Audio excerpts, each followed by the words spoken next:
Bonjour à tous, nous sommes en direct, donc on démarre. Pardon, nous avons, je pense, quelques minutes de retard, donc nous allons tout de suite démarrer pour la session qui est organisée par l'Institut pour la recherche de la Caisse des dépôts dans le cadre du partenariat que nous avons avec le Printemps de l'économie. Donc quelques mots sur la Caisse des dépôts. Donc je suis Isabelle Laudier, en charge donc, de l'Institut pour la recherche qui a pour mission de financer des travaux de recherche en lien avec nos priorités stratégiques ou nos métiers. Donc nous allons y revenir. Et également des partenariats avec des événements comme celui du Printemps de l'économie qui est pour nous une chose importante car cet événement permet de porter dans le débat public, auprès d'un large public, les sujets d'actualité économique. Et donc cette année, le sujet général est celui des bifurcations. Et ce qui nous a semblé important dans notre partenariat sur ce sujet-là était d'insister sur la bifurcation du développement durable, de la nécessité de prendre en compte les enjeux du réchauffement climatique, de l'effondrement de la biodiversité, tous ces enjeux qui doivent nous faire évidemment bouger et changer nos stratégies et trajectoires économiques. Donc pour discuter de cet enjeu, donc, autour du thème de la reprise comme opportunité pour accélérer la transition écologique. Nous avons 4 intervenants. Donc je vais les présenter au fur et à mesure de leur intervention, mais rapidement, Marc Baudry, Andreas Ezel, Claire Vicentini et Louise Kessler. Donc nous allons démarrer avec Marc Baudry. Donc vous êtes économiste, vous êtes chercheur au sein de la chaire économie du climat de l'Institut Louis Bachelier et également professeur à l'Université de Paris-Dauphine. Et donc vous travaillez en particulier sur ce qui est sur les incitations, les politiques publiques qui permettent de pousser les acteurs, d'inviter les acteurs à mieux prendre en compte les enjeux climat. Oui, tout à fait, merci. Alors, juste une toute petite correction. Je suis à la chaire économie du climat qui relève de Dauphine, mais je suis professeur à l'Université Paris-Nanterre. Ah bon, d'accord, c'est mal. D'accord, c'est pas grave, je précisais juste. Donc oui, alors je vous propose effectivement un petit peu, peut-être en forme d'introduction à cette session, de revenir sur les politiques d'incitation à ce qu'on appelle la transition verte ou la transition écologique. On peut un petit peu avoir des variantes dans la formulation. Et pour cela, eh bien, revenir tout d'abord sur une distinction importante, je pense, assez fondatrice, qui est la distinction entre ce qu'on appelle en économie les stratégies d'abattement des émissions d'une part et d'autre part le changement technologique ou le changement de paradigme technologique. Alors, les stratégies d'abattement des émissions, bien finalement, c'est une mise en balance entre, d'un côté, les avantages que l'on peut avoir, essentiellement pécuniers, à la pollution, à travers, effectivement, le fait que la pollution résulte de la production, donc résulte d'une création de richesses, tout de même. On ne pollue pas juste pour polluer, on pollue pour créer des richesses. Et puis, eh bien, mettre en balance ça avec les effets négatifs en termes de pollution. Alors, pourquoi parle-t-on de pollution? Eh bien, parce qu'on va considérer qu'ici, il y a des effets d'activité de production dont on ne tient pas compte de tous les effets. Parce que, notamment, il y a un accès gratuit, une utilisation gratuite d'un certain nombre de ressources naturelles. On peut finalement utiliser l'air ambiant à sa convenance sans tenir compte des conséquences que ça a aujourd'hui, demain, après-demain. Et donc, on a bien une forme de défaillance du point de vue de l'économie. On a une forme de défaillance ici dans le fonctionnement des marchés. Et donc, on va corriger ça par des politiques environnementales.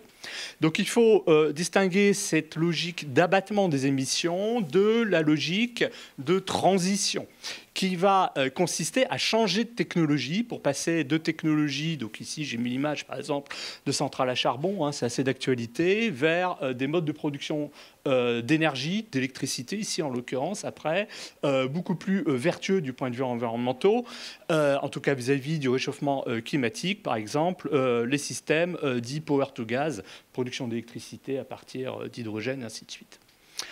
Alors, il faut bien voir que l'on soit finalement sur des stratégies d'abattement des émissions ou des stratégies visant à changer de paradigme technologique, eh bien, le signal prix reste fondamental pour y parvenir. C'est lui qui va conduire, inciter les agents économiques à faire leurs arbitrages. Donc, l'exemple, évidemment, extrêmement rabattu, très connu de tout le monde, c'est aujourd'hui, si vous devez changer de véhicule automobile, vous allez vous poser la question du choix entre un véhicule à moteur thermique ou un véhicule à propulsion électrique. Qu'est-ce qui va éventuellement vous faire basculer de l'un vers l'autre? Eh bien, c'est les prix à la pompe. Hein. Vous avez entendu que les prix, notamment du diesel, aujourd'hui, sont historiquement particulièrement élevés. Mais évidemment, il faut mettre ça aussi en balance avec les prix d'électricité. Comme les deux sont élevés aujourd'hui, peut-être que la question n'est peut-être pas si simple que ça. Mais toujours est-il que vous allez orienter vos choix en fonction des prix. Donc le prix, c'est un signal fondamental pour l'économiste. Ce n'est pas juste quelque chose qu'il faut débourser. Ce n'est pas juste une contrepartie à un change, c'est aussi un mode d'allocation des ressources dans l'économie. Et ça, il faut bien le garder en tête. Donc, dans cette perspective, que peut faire une transition verte ou une transition écologique? Eh bien, elle peut essayer de renforcer le signal prix par rapport au ce qu'on appelle le business as usual, c'est-à-dire faire en sorte que le business as usual soit plus cher, afin de pousser, d'inciter les individus ou les acteurs économiques, les entreprises, à changer leur comportement, changer également leur technologie. Alors attention, pour faire ça, eh bien, il y a plusieurs conditions qui doivent être vérifiées. Il faut bien sûr tout d'abord qu'il y ait des technologies alternatives qui soient disponibles. Lors de la crise des Gilets jaunes, par exemple, une des critiques qui était formulée, au moins au début de la crise, c'était de dire oui, on tarifie plus cher les carburants pour nous inciter à consommer moins, mais encore faut-il que je puisse changer de véhicule, d'une part que j'en ai les moyens financiers, puis qu'effectivement j'ai des véhicules à ma disposition qui vont véritablement me permettre de ne plus émettre et donc de ne plus payer la taxe. Donc la disponibilité d'une technologie alternative est fondamentale. Deuxième point, il faut faire attention à court terme, et on voit aussi que c'est tout à fait d'actualité aujourd'hui, aux effets contre-redistributifs de ce type de politique environnementale par ce qu'on appelle la tarification, par exemple, des émissions de carbone dans le cas du réchauffement climatique. Puisque généralement, dès lors qu'on va taxer des biens qui sont plutôt des biens de première nécessité, eh bien, le poids relatif dans leur budget de cette taxation va être plus important pour les ménages à faible revenu que pour les ménages à fort revenu. Donc comment faire pour contourner ce problème-là? Autrement dit, comment, d'une manière plus générale, si j'élargis un petit peu le débat, limiter les effets négatifs à court terme de ces politiques environnementales de transition? Alors, vous remarquerez au passage que je m'inscris dans une logique où, la plupart du temps, on a des coûts à la transition. Je ne suis pas du tout, vous l'aurez compris, dans la logique de la transition heureuse que l'on pourrait faire sans le moindre coût. Non, il y a des coûts, mais il faut savoir les amoindrir, les adoucir pour pouvoir effectivement rendre acceptable la transition écologique. Alors au niveau des industries, eh bien, on a un exemple qui est actuellement discuté au niveau européen, c'est l'ajustement carbone aux frontières, qui est un moyen finalement de faire passer, entre guillemets, auprès des industries soumises au marché du carbone européen, la fin de l'allocation gratuite des quotas d'émissions, le fait que dès la première quota, il faudra payer aux enchères, acheter aux enchères cette unité. Eh bien, en contrepartie, on crée en quelque sorte une barrière tarifaire par rapport aux biens importés qui n'auraient pas à supporter ce type de tarification. Donc vous voyez que c'est un moyen de rendre acceptable pour l'industrie. Au niveau des ménages, c'est peut-être un peu plus subtil, mais on peut avoir des politiques fiscales, des politiques redistributives, par exemple financées par les produits de la fiscalité verte, qui permettent de compenser les différences de revenus, par exemple, qui permettent de mettre en place, d'accompagner un système d'impôt négatif, sachant qu'un système d'impôt négatif n'est pas forcément juste financé par une fiscalité verte. On peut le mettre en place comme ça, sans avoir de problématique environnementale à côté. Mais disons que ça peut accompagner un tel système redistributif. Alors, vous comprendrez que je ne mets pas en avant les solutions dont on parle le plus aujourd'hui, par exemple la diminution de la fiscalité, notamment de la TVA, par exemple, sur les carburants fossiles. Le fameux bouclier, le bouclier fiscal ou bouclier tarifaire. Pourquoi? Parce que ce serait, à mon sens, c'est précisément réduire le signal prix que j'ai évoqué tout à l'heure. C'est réduire son efficacité au signal prix.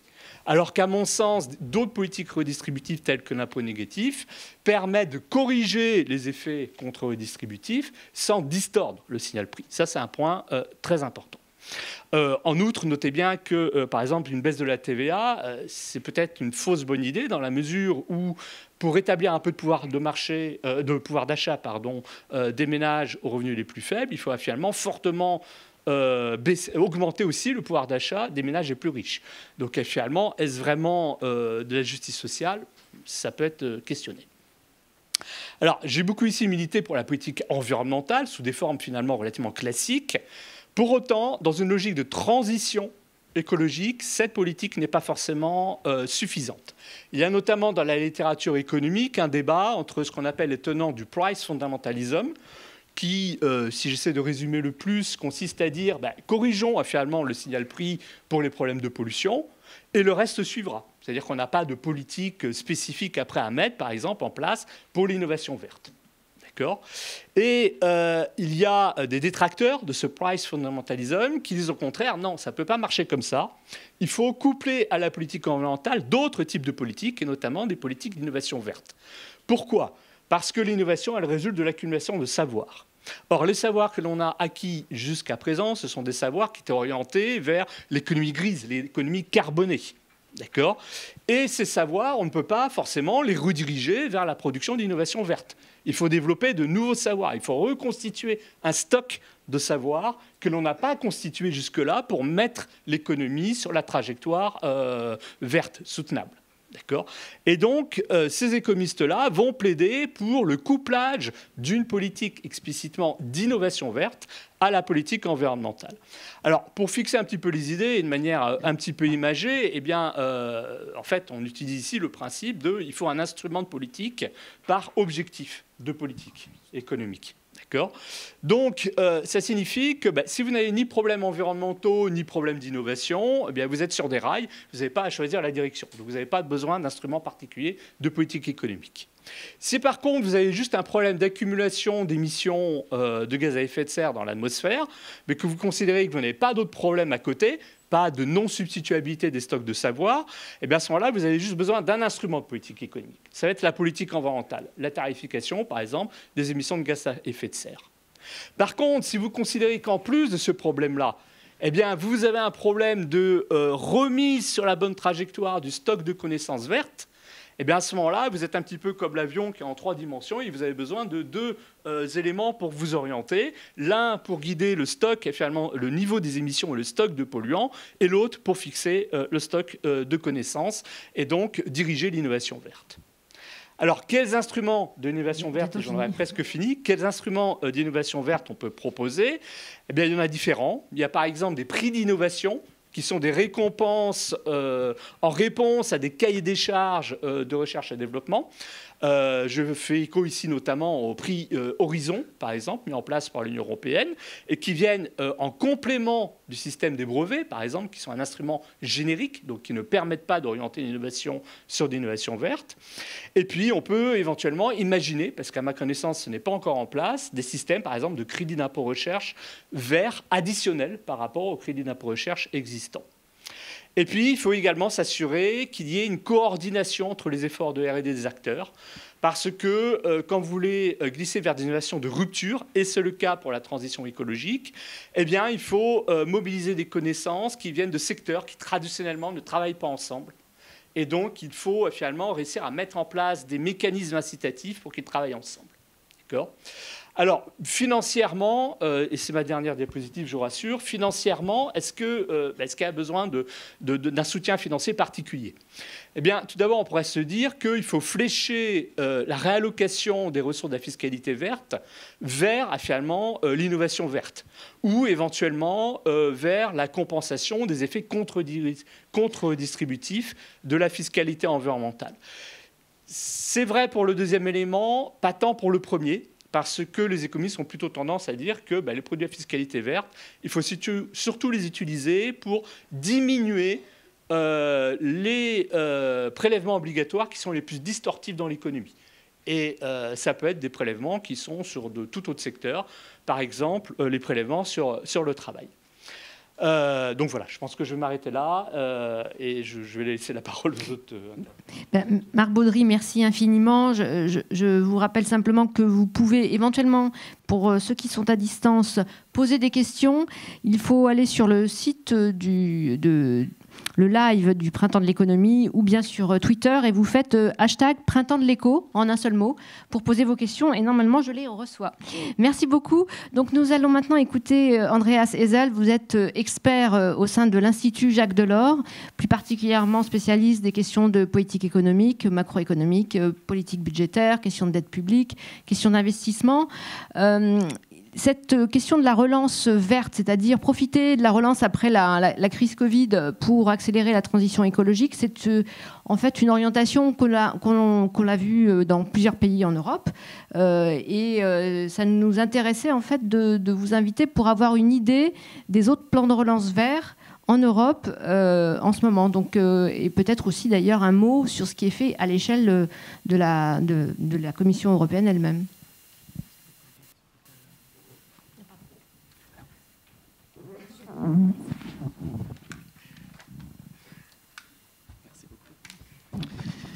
Merci beaucoup.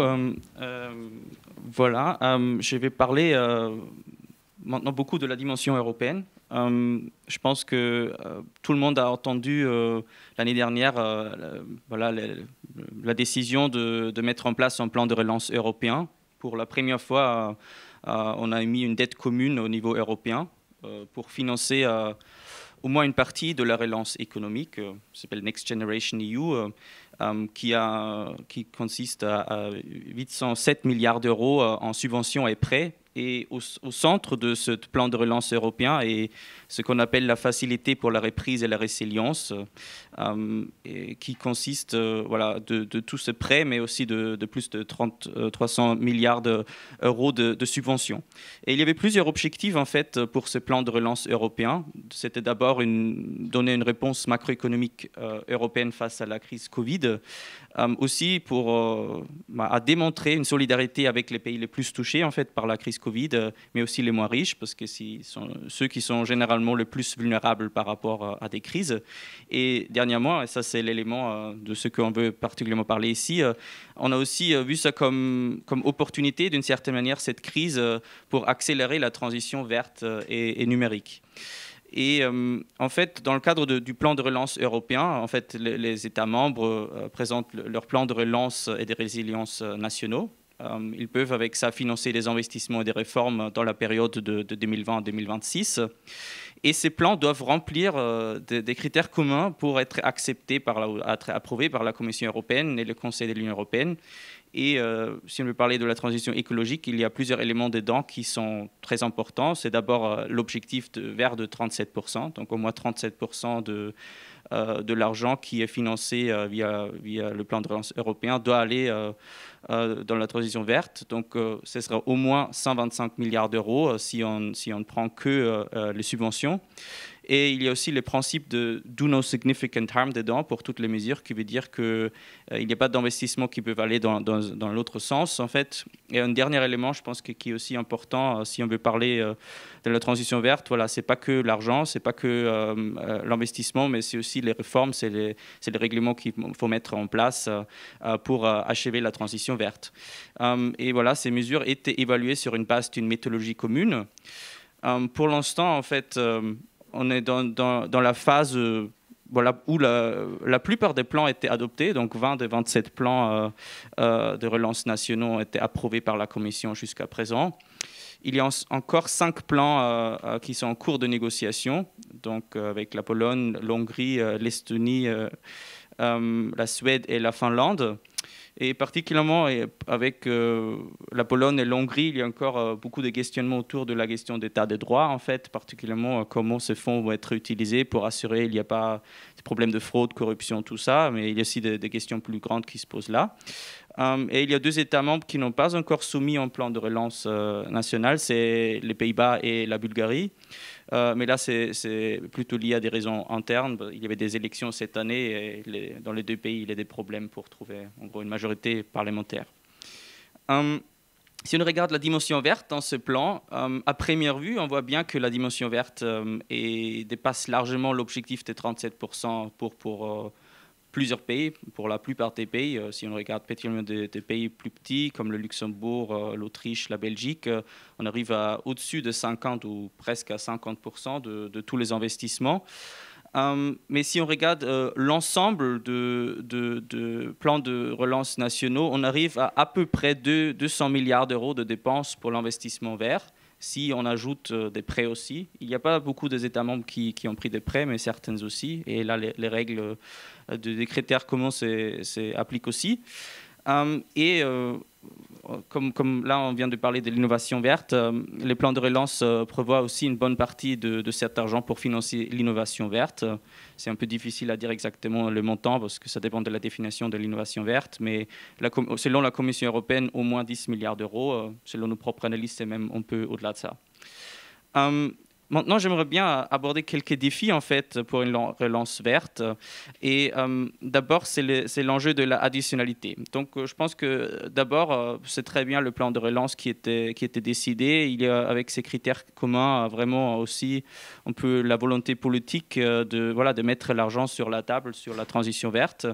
Mais il y a un risque que ce focus sur les plans de relance nationaux financés par l'emprunt commun masquent en fait l'importance aussi avec leur additionnalité avec les autres fonds européens et aussi avec les budgets nationaux. Et c'est un enjeu pour les années à venir en fait. Maintenant, le plan de relance sont fixés pour 2020-2026 à peu près, mais on a les budgets nationaux qui vont chaque année intervenir aussi.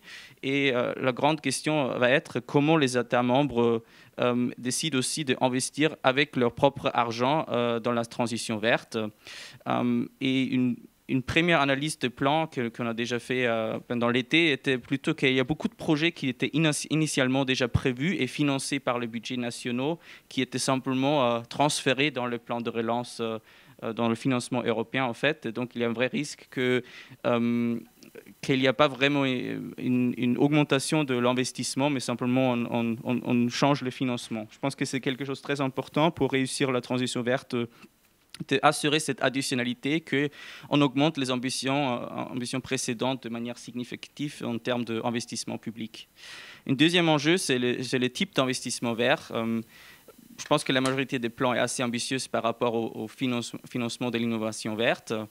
Il y a certains États qui visent aussi le leadership dans certains domaines. Encore aujourd'hui, dans les discours d'Emmanuel Macron, il a beaucoup mis sur l'hydrogène vert, qu'on veut devenir leader en Europe et mondialement sur cette question.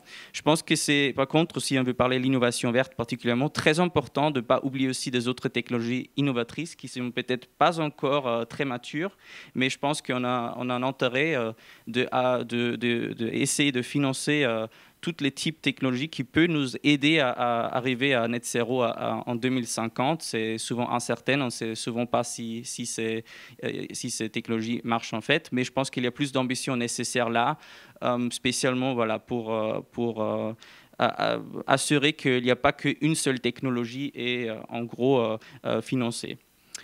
Le troisième élément, je pense qui était quelque chose aussi pour l'avenir qui est important à regarder, c'est certains éléments dans certains plans de relance semblent cohérents avec les principes du Do No Significant Harm, même si c'était écrit dans le règlement, spécialement l'investissement dans le gaz et son infrastructure. L'exemple récent est que le plan de relance de la Roumanie, qui était approuvé en fait il y a quelques semaines ou quelques jours même, où en soi, à première vue, 41% de l'investissement sont verts, donc type infrastructure ferroviaire, efficacité énergétique des bâtiments, etc. Mais en même temps, la Commission a considéré certaines dépenses conformes au règlement qui étaient en fait investissement dans les centrales à gaz. C'était argumenté parce qu'il remplace des centrales à charbon, que ça rentre dans le règlement, et aussi dans le réseau de gaz, parce que c'est censé transporter des hydrogènes verts à l'avenir. Mais je pense qu'on a tout intérêt de directement faire cette transition à la place de encore simplement financer des technologies qui sont moins polluantes, mais qui sont encore polluantes, qu'on a cet énorme défi à relever. Et finalement, la question du rôle de réforme, je pense que voilà, comme j'ai dit avant, ce n'est pas qu'une question d'investissement, mais c'est aussi une question de réforme. Et donc, une forte relance verte demande aussi de ces efforts-là. Et il y a beaucoup d'efforts différents à mener. Je pense qu'on a besoin de réformes qui dirigent aussi l'investissement privé vers l'investissement vert. Je pense que c'est quelque chose de très important. Ce n'est pas l'investissement public qui peut tout faire. Ça va, en termes de chiffres, même beaucoup plus l'investissement privé qui va faire ça. on doit couvrir toutes les émissions CO2, qu'on a entendu ça avant, toutes les émissions doivent quand même couvertes par un prix. Il y a des plans maintenant avec ITS2 au niveau européen où il y a les autres États membres qui essaient des États membres qui essaient de faire quelque chose dessus. Je pense qu'il y a aussi il y a un enjeu d'incitation, mais aussi d'interdiction. Donc, je pense que pour inciter l'innovation, c'est aussi que certaines technologies fossiles doivent être interdites à un horizon prévisible pour aussi aider des gens et des entreprises à prendre des décisions. Et quelque chose, on a aussi entendu, je pense qu'il est très important, que les réformes doivent être socialement acceptables en fait. Donc, comme la transition verte va avoir des effets inégalitaires sur les territoires, sur des personnes différentes, c'est très important de trouver des moyens pour faire ça. En termes de prochaines étapes, il y a quelques éléments que j'aimerais bien mettre en avant. Je pense que pour assurer de l'investissement vert additionnel, il y a plusieurs mesures qui sont importantes. Je pense que déjà, en ce moment, il y a une discussion sur la réforme du cadre budgétaire européen. On parle beaucoup maintenant aussi d'une exception de l'investissement vert des règles budgétaires, donc ce qu'on appelle une règle d'or verte. Je pense que c'est quelque chose qui doit être discuté en tout cas. C'est quelque chose qui peut aider en fait aussi guider l'action de l'État vers les investissements verts. Je pense que aussi la Commission et les autres acteurs ont démontré qu'il y a un énorme besoin d'investissement vert en fait, dans les années à venir si on veut vraiment achever nos objectifs. Donc, je pense qu'on devrait viser quand même un nouveau plan d'investissement. On a entendu aujourd'hui Emmanuel Macron qui va aussi dans cette direction, mais je pense qu'au niveau européen, c'est aussi quelque chose qu'il faut discuter et aller encore plus loin que ce qu'on a fait. Et pour mettre en place en fait, tous ces investissements, je pense que ce qui est très important, c'est aussi augmenter les capacités de planification. Voilà. Deux slides. Pour accélérer l'innovation verte, je pense, je l'ai déjà dit avant, c'est très important aussi augmenter l'investissement et aussi élargir les champs de technologies encouragées. Et pour finir, pour accélérer la sortie des technologies fossiles, il faut vraiment rendre le principe de Do No Significant Harm plus contraignant. Il faut avoir une taxonomie verte restrictive. Il faut vraiment essayer le plus rapidement arrêter de financer les technologies fossiles, spécialement les gaz. On voit aussi maintenant avec la hausse des prix très rapide, c'est quelque chose, on a intérêt d'agir rapidement dessus. Et pour finir, je pense que c'est simplement très important d'avoir un mix des mesures sur l'investissement public-privé. Il faut donner un prix sur le carbone, mais selon le secteur, je pense que c'est plus facile de donner simplement un prix type impôt ou type prix de marché. Et il faut travailler avec des incitations et des interdictions, je pense. Et je pense qu'il faut vraiment ajouter une dimension sociale, donc qu'on arrive à faire une transition juste pour rendre ces réformes et cet investissement aussi acceptable et politiquement légitime. Merci. Merci infiniment. Nous allons continuer sur le plan de relance, sur les plans de relance, avec un acteur tout à fait particulier qui est la Caisse des dépôts et plus particulièrement au sein de la Caisse des dépôts, la Banque des territoires qui porte l'ensemble des activités financières de la Caisse des dépôts au service en direction des territoires, qu'il s'agisse du prêt, de l'investissement ou de l'ingénierie. Donc la Banque des territoires a développé depuis un an un plan de relance vert. Donc on va voir que ça va dans le sens de tout ce qui a été dit, mais Claire Vicentini, donc, vous êtes responsable du pôle évaluation. Alors attendez, et stratégie durable. Voilà, évaluation, j'ai vraiment des trous de mémoire aujourd'hui. Évaluation et stratégie durable au sein de la Banque des territoires, et vous avez cette vision transversale des activités au sein de la Banque des territoires, avec notamment l'enjeu de l'évaluation, comme votre titre l'indique, qui est de mesurer et d'avoir un cadre d'analyse des impacts des activités de la Banque des territoires. Merci Isabelle, bonjour à tous. Donc, je suis venue sans slide, donc il va falloir m'écouter attentivement. Effectivement, à la Banque des territoires, à la Caisse des dépôts, nous avons lancé notre plan de relance il y a un an. Nous n'avons pas vu l'année passer, mais ça y est, nous commençons déjà à observer quelques effets de ce plan de relance dont je vais parler juste après. Peut-être en guise d'introduction, ce que j'aimerais vous signaler, c'est que notre plan de relance, donc encore une fois celui de la Caisse des dépôts et à travers elle la Banque des territoires, qui est une entité de la Caisse des dépôts, ce plan de relance, il a été pensé comme la réponse nécessaire et immédiate à des enjeux de survie à très court terme du tissu économique, mais également comme un vecteur, un accélérateur de la transformation des territoires. et en particulier de la transition verte des territoires. Donc à travers ce plan, nous avons cherché à conjuguer le mieux possible la réponse à des défis conjoncturels très urgents et la réponse également à des défis plus structurels qui engagent des réformes plus profondes sur des questions qui sont en fait tout aussi urgentes, telles que la question climatique. Et d'ailleurs, au cœur même de notre plan de relance, il y a, comme Isabelle le soulignait, le plan climat. Alors, qu'est-ce que c'est que le plan climat ? Le plan climat, c'est 40 milliards d'euros qui vont être octroyés entre 2020 et 2024, conjointement par la Banque des Territoires et BPI-France, quasiment à parité entre les deux, donc comme son nom l'indique, en faveur du climat. Et nous considérons que c'est un véritable booster pour la transition écologique et énergétique des territoires. Peut-être à cet égard, je signalerai 3 points. C'est un booster de la T2E, donc transition écologique énergétique, déjà parce qu'en fait ce sont des moyens supplémentaires. Donc en termes d'additionnalité, ce plan en est une bonne démonstration. C'est 40 milliards pour que vous ayez un peu des ordres de grandeur. Il y a 20 milliards qui sont consacrés à la transition à travers la rénovation énergétique des bâtiments. Les bâtiments, c'est les bâtiments publics des collectivités locales, c'est les bâtiments éducatifs, universitaires, ce sont évidemment aussi les logements sociaux. Et accompagner la transition, c'est également accompagner la mobilité verte. Donc nous finançons des flottes de véhicules propres, des bornes de recharge électrique, des bornes aussi d'avitaillement hydrogène. Ça, c'est le premier volet. Deuxième volet, il y en a 3. Deuxième volet, c'est accompagner le déploiement des énergies renouvelables. C'est 14,5 milliards d'euros, donc toujours sur 5 ans. Nous soutenons le déploiement de projets d'énergie verte et également nous apportons un soutien particulier à la filière hydrogène vert. Voilà. Troisième volet de notre plan climat qui concerne l'innovation à travers le financement de green tech et de solutions innovantes, souvent digitales d'ailleurs, à destination des collectivités locales. Et nous finançons également la modernisation des infrastructures françaises. Par infrastructure, on entend les réseaux d'eau, d'assainissement, les réseaux de chaleur, les ouvrages d'art, etc. Voilà, donc un plan assez ambitieux sur le plan des moyens.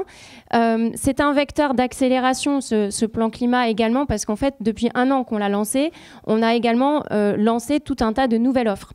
Et on a essayé aussi d'accélérer le déploiement de dispositifs innovants. Je citerai peut-être 2 exemples. Un dispositif innovant qu'on trouve intéressant à la Banque des Territoires, c'est celui de l'Intracting.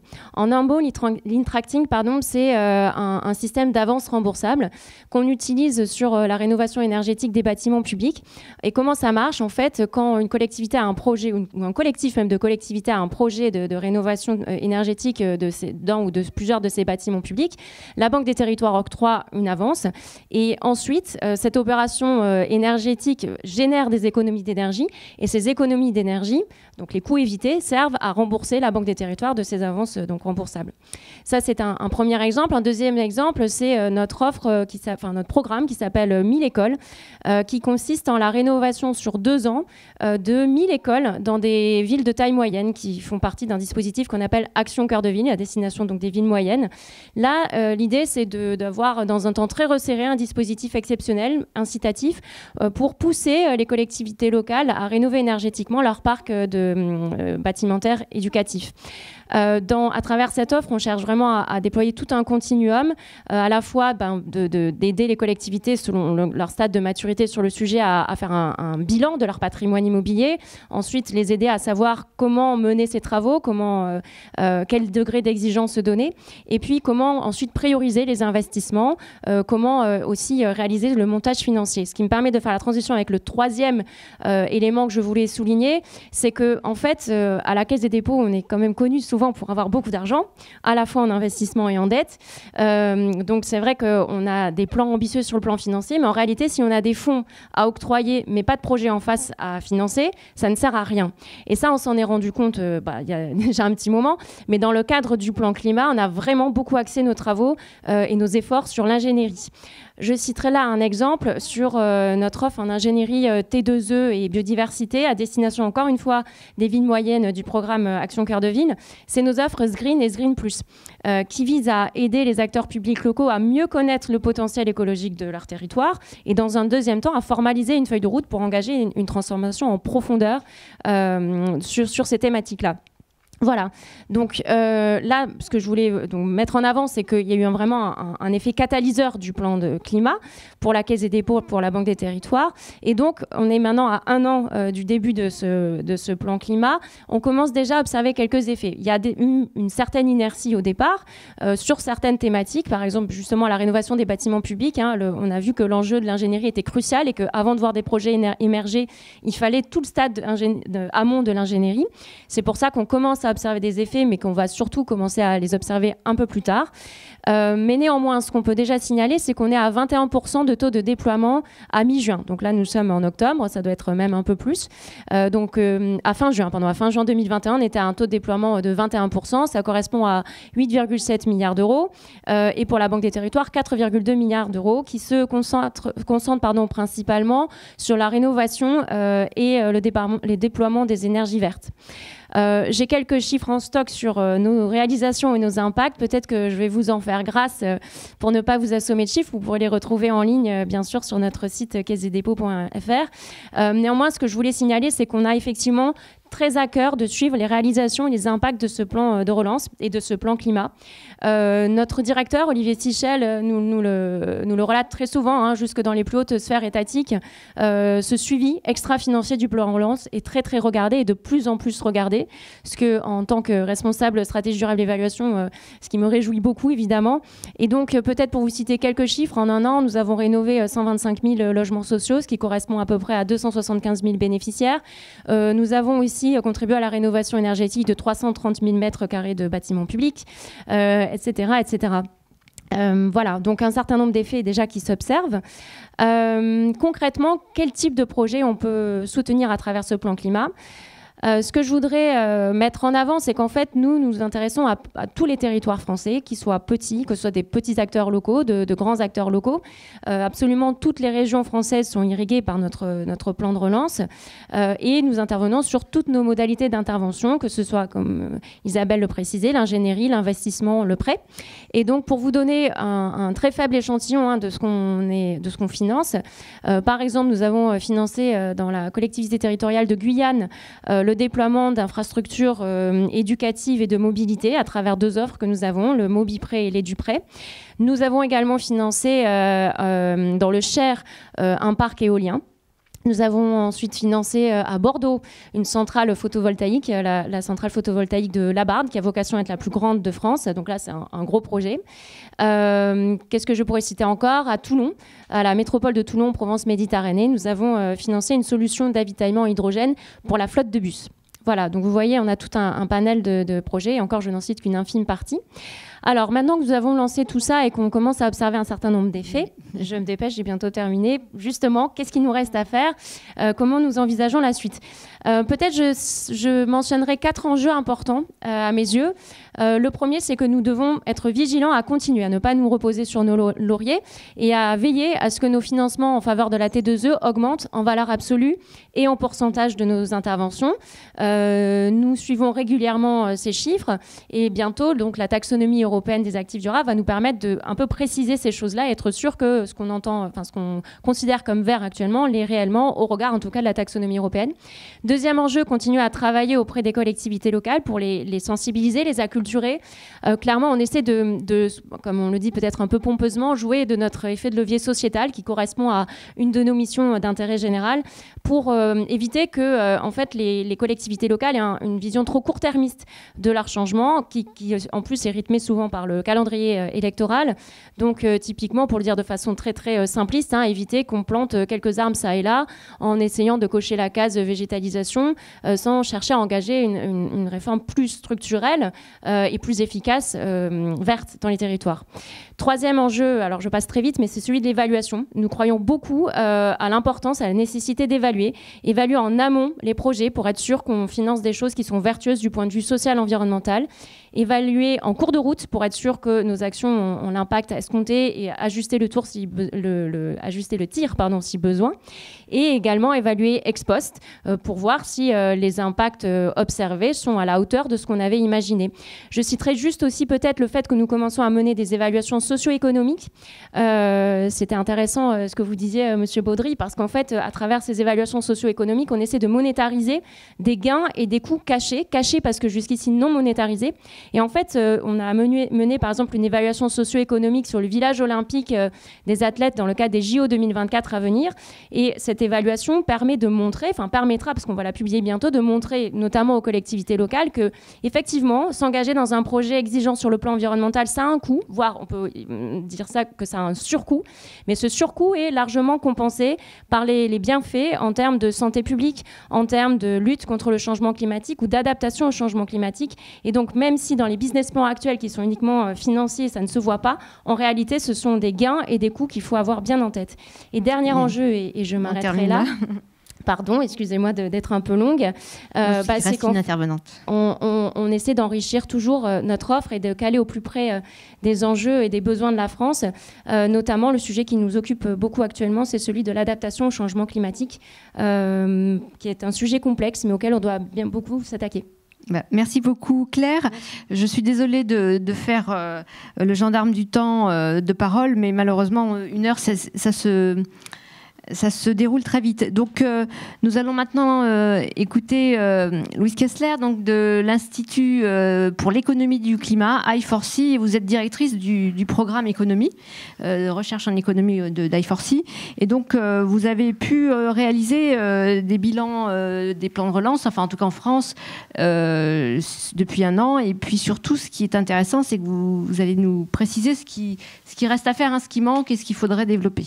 Merci beaucoup. Bonjour à tous. Merci beaucoup pour cette invitation.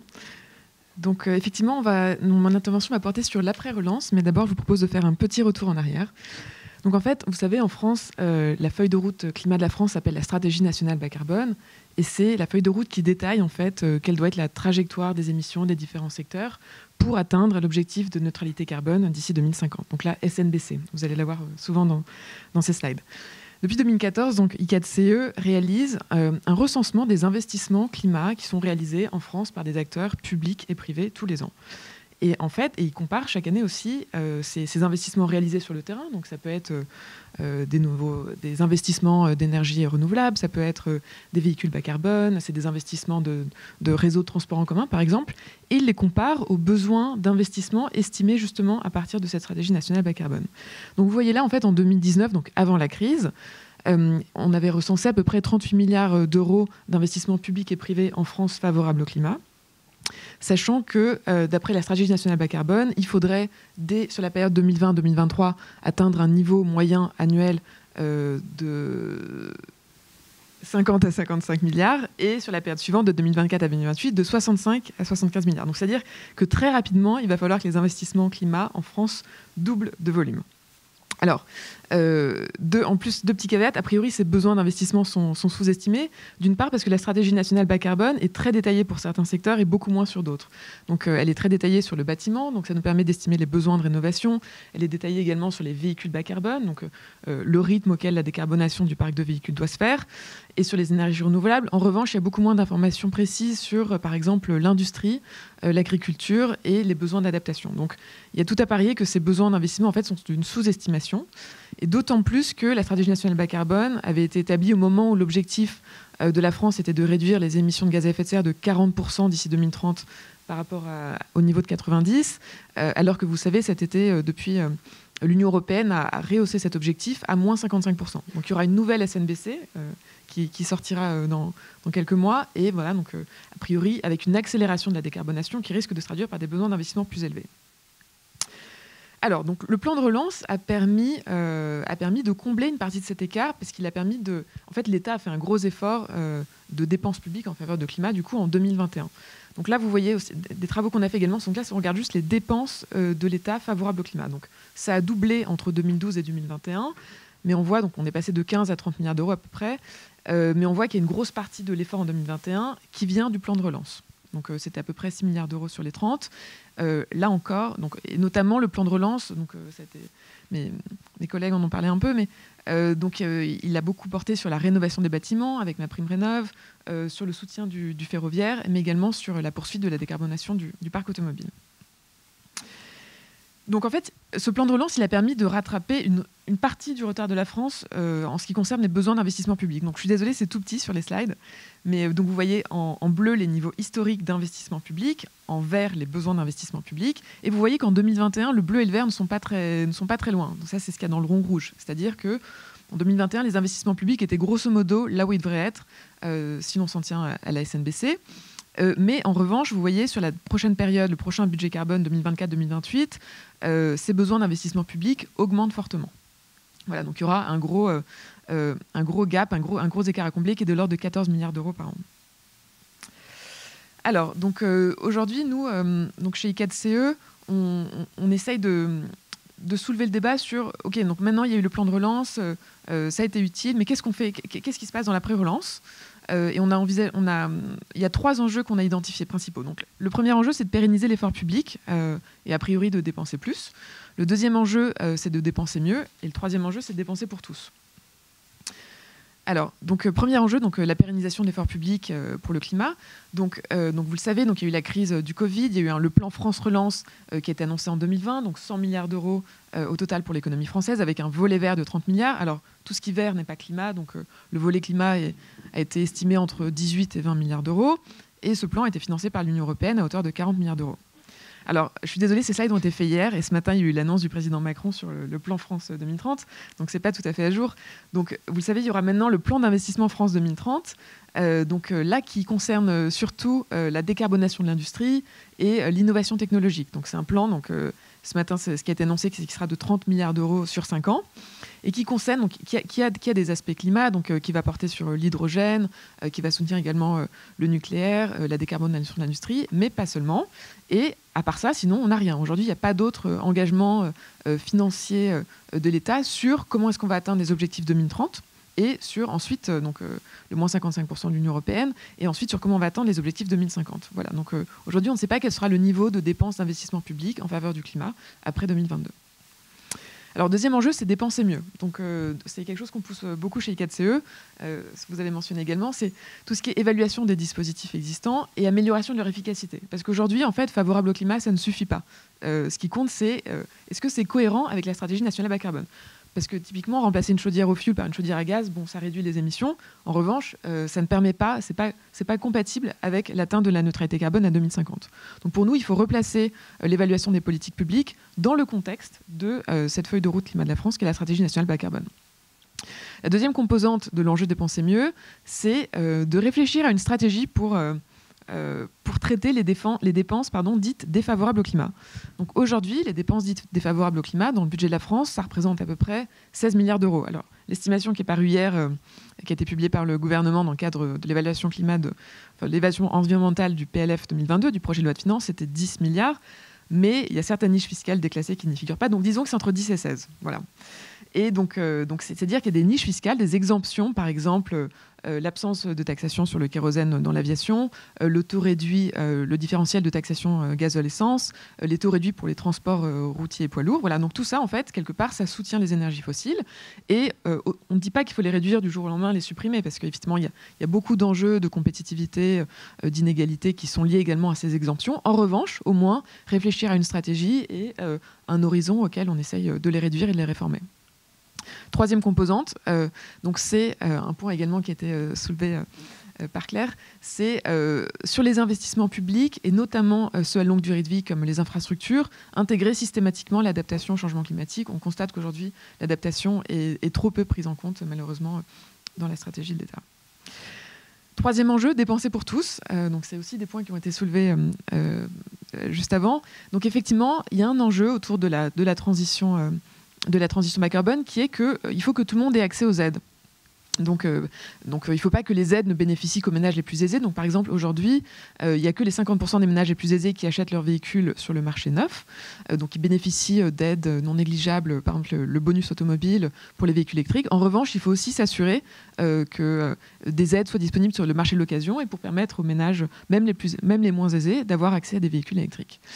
Et il y a également cette question d'offrir des alternatives.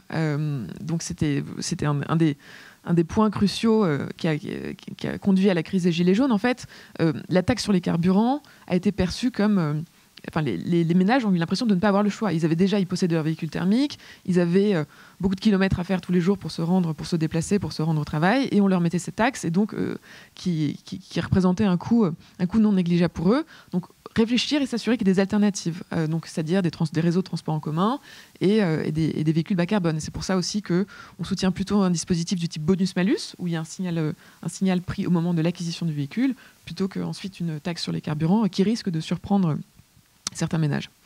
Enfin, donc là, c'est une petite citation d'une tribune qui avait été signée par la ministre de la Transition écologique, Barbara Pompili. Il ne faut pas d'obligation sans accompagnement et pas de changement sans mettre les moyens en face. Donc, s'assurer vraiment que la transition se fait pour tous. Voilà, donc en ce moment, on essaye pas mal de pousser cette idée d'une stratégie climat des finances publiques dès 2022, donc, qui s'inscrirait dans une dimension pluriannuelle et qui permettrait de mettre en cohérence les objectifs climat et les moyens déployés, donc s'assurer de l'alignement entre l'action publique et la stratégie nationale bas carbone, qui permettrait également de renforcer le rôle du Parlement, notamment pour tout ce qui est conception et évaluation des politiques publiques, et qui permettrait également d'embarquer les acteurs publics et privés en donnant plus de visibilité sur la stratégie à moyen terme, par le biais notamment du signal prix. Donc effectivement, le signal prix est un outil très important pour guider l'innovation, pour guider les changements technologiques, mais pour autant faut-il qu'il y ait ce signal prix avec quelques années d'avance. Voilà, merci beaucoup. Merci infiniment. Donc j'ai essayé que nous ne dépassions pas l'horaire, surtout pour laisser un petit espace aux questions. Donc j'en ai une qui nous est remontée de Zach, qui s'adresse plutôt à Andreas. Y a-t-il eu des plans de relance refusés par la Commission ? Non, pas pour l'instant. En tout cas, le processus était censé de se passer formellement qu'en avril 2021, tout le monde a soumis son plan de relance. Et après, il y a 2 mois pour la Commission de l'approuver. Et après, encore 1 mois pour le Conseil de l'Union européenne de dire son dernier mot dessus. En fait, qu'est-ce qui s'est passé avec plusieurs plans de relance? Déjà, ils étaient négociés depuis avant avril. Donc, il y a certains plans de relance qui sont en négociation depuis bien plus que 6 mois, ou presque 1 année même. Et il y a, avec certains plans comme l'Hongrie et la Pologne, il y a encore des discussions. En fait, on a plusieurs fois changé la date, en fait, si ce plan va être approuvé ou pas. Mais pour l'instant, il n'y avait pas de plan refusé, en tout cas. Et voilà. Une fois, normalement, quand la Commission va dire son oui, aussi le Conseil va dire oui dessus. Mais le risque existe encore. Mais c'est aussi peut-être pour des raisons politiques, en fait, qu'il y a un problème. Quand on regarde maintenant les décisions en Pologne ou comment ça continue en Hongrie, c'est toujours la question si la Commission européenne veut utiliser l'adoption d'un plan aussi comme un outil pour s'assurer sur la question d'état de droit ou pas, en fait. C'est une question compliquée où la Commission ne sait pas non plus où exactement se positionner. Merci beaucoup. Y a-t-il 1 ou 2 questions dans la salle? Je pense qu'on a le temps pour 1 ou 2 questions. J'essaie de voir au fond s'il y a des bras qui se lèvent. Il y en a un.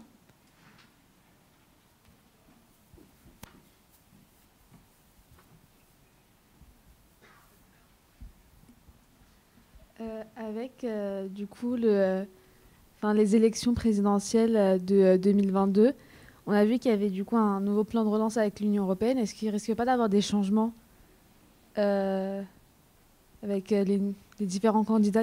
Est-ce qu'il ne risque pas d'avoir un changement sur le long terme des sommes et des objectifs du plan de relance? Merci beaucoup pour votre question. Ça va être difficile de savoir ce qui va se passer l'année prochaine. En revanche, on peut peut-être, pour quand même donner des éléments de réponse, voir ce qui est un peu inscrit, ce qui nous engage dans ce qui est aujourd'hui réalisé. Enfin, est-ce qu'il y a des choses qui sont quand même sur lesquelles on ne peut pas revenir? Je ne sais pas.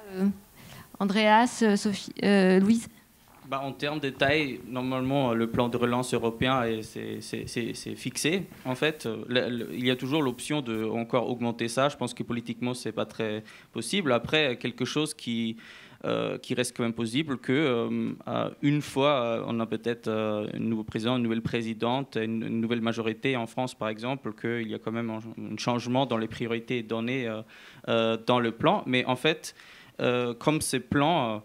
et approuvé par la Commission, si on veut changer ces plans pour recevoir des financements, en fait, il faut aussi se faire approuver un nouveau plan. Donc c'est bien possible qu'une nouvelle majorité veut peut-être changer les priorités, mais ces nouveaux plans aussi, ou ces plans adaptés, doivent quand même remplir les critères communs en fait, et donc devraient encore une fois être approuvés par la Commission et les conseils. Donc là, on a quand même des engagements. Louise ?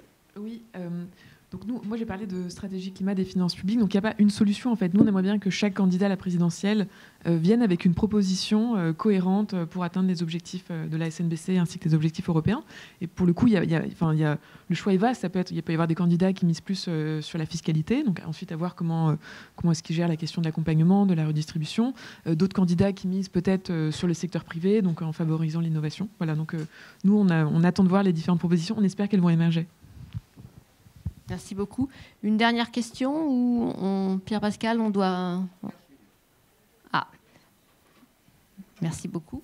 Oui, bonjour. Pardon, je retire le masque. J'étais très intéressé par la première intervention où vous disiez qu'il fallait reconsidérer la base de savoir. Et j'ai l'impression, en écoutant les autres exposés, qu'aujourd'hui, on fait beaucoup d'investissements sur la base... des investissements en dizaines, centaines de milliards sur la base de nos savoirs et de notre culture ancienne, mais pas tellement sur de nouveaux savoirs. Par exemple, on va financer des voitures électriques pour continuer à se déplacer quand on habite à 15 km d'un centre-ville. Oui, est-ce qu'on pourrait voir comment être habité directement en centre-ville ? Alors, mon collègue quand même a évoqué aussi le financement de projets finalement beaucoup moins à maturité technologique. Même lorsque vous parlez du véhicule électrique, sur la batterie, il y a des évolutions potentielles énormes en basculant de concepts de batterie. Donc on peut tout à fait développer des systèmes de batterie qui ne reposent pas du tout sur les métaux rares qu'on utilise aujourd'hui, par exemple. Donc voilà, je ne pense pas que ce soit vraiment sur un système qu'il va y avoir éventuellement vraiment beaucoup de nouvelles innovations. Mais à l'intérieur de chaque système, il y a d'énormes progrès, d'énormes verrous technologiques tout de même à faire sauter. Donc là, j'ai évoqué pour les batteries, sur le stockage d'électricité de réseau, il y a également de très fortes évolutions, de très fortes innovations, de ruptures à mettre en œuvre.